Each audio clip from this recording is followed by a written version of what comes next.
Good morning, I'm Jamshed Baig, known as JB the Adventurer, a solo traveler and a travel blogger from Manchester, England with over 30 years of travel experience.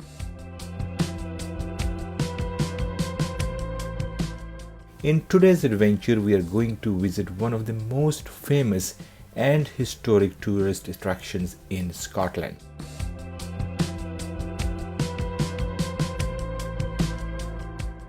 There is nowhere better for you to get a taste of Scotland's proud military history than Edinburgh Castle.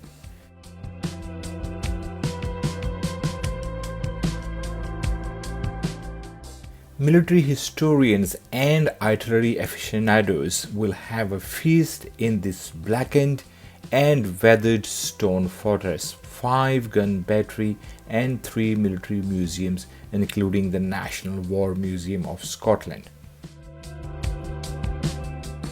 Over 1 million people visit this towering black and grey stone castle each year to see its many interesting features and learn about its fascinating history.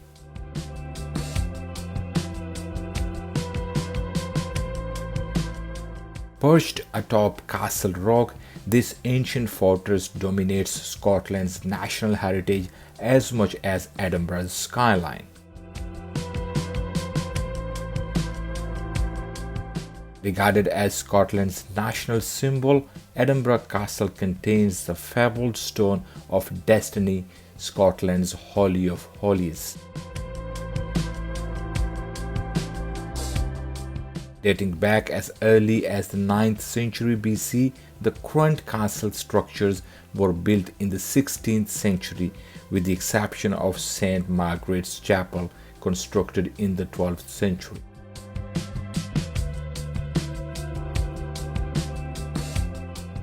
History is physically tangible here. Over a dozen sites from times past keep your attention for hours as you wander around the castle's uneven cobblestone courtyards and irregularly laid thick stone rampart. You will see the Scottish War Memorial,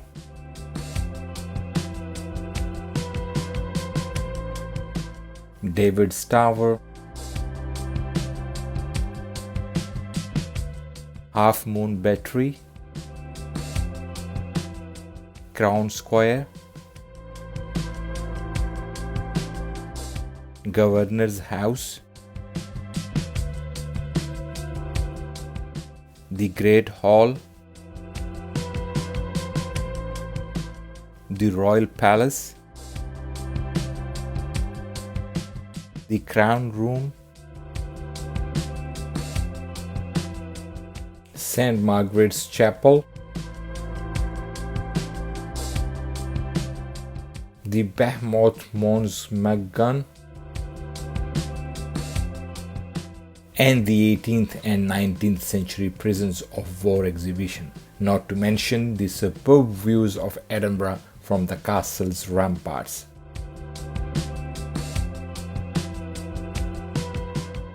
Edinburgh Castle has been occupied by humans since at least the Iron Age, although the nature of the early settlement is unclear.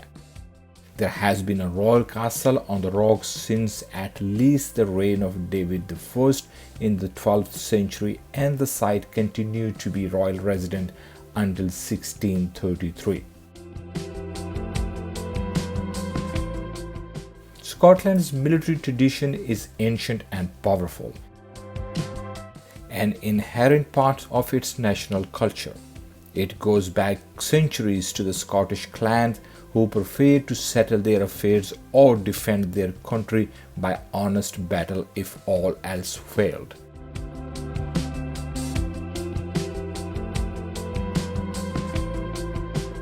Scottish regiments walking steadily in the smoke of battle, accompanied by the stirring wail of bagpipes and deep rattle of the snare drums, must have looked and sounded fearsome to the enemy.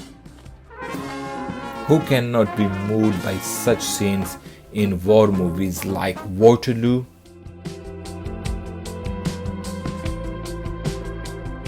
and The Longest Day?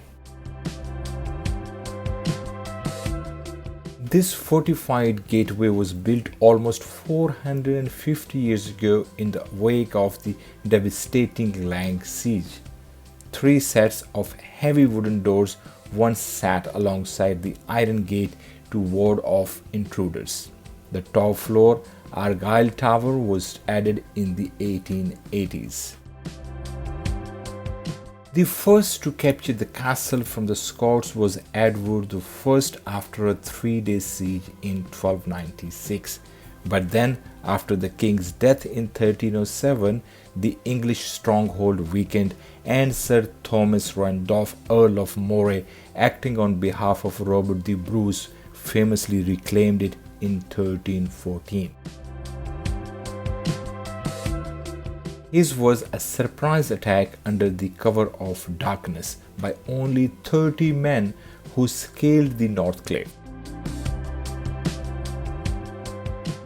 20 years later, it was recaptured by the English, but only 7 years after that Sir William Douglas, a Scottish nobleman and a knight, claimed it back with a surprise attack by his men disguised as merchants.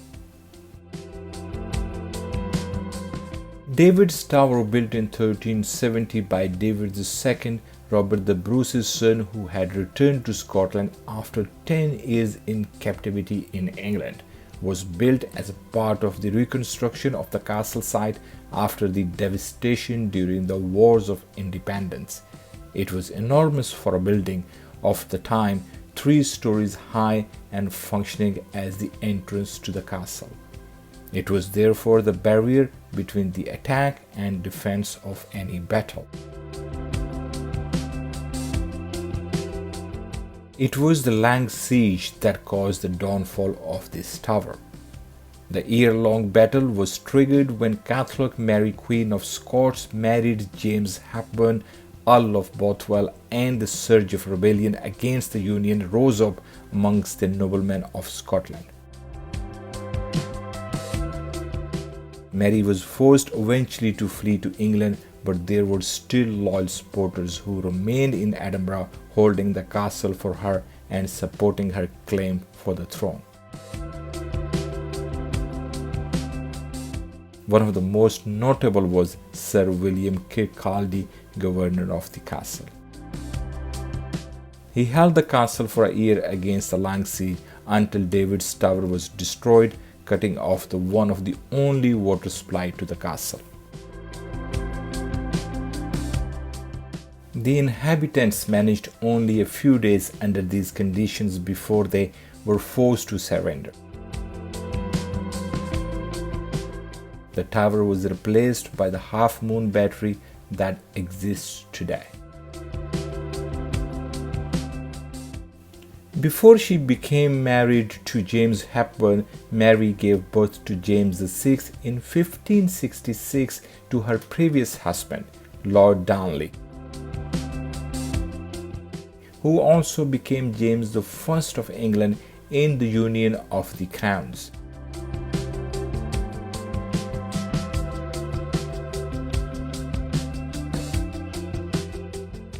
It was then that the Scottish court departed from Edinburgh for London,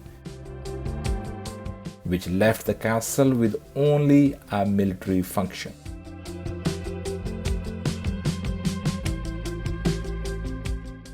The final monarch to reside at the castle was Charles I in 1633 before his coronation as King of the Scots.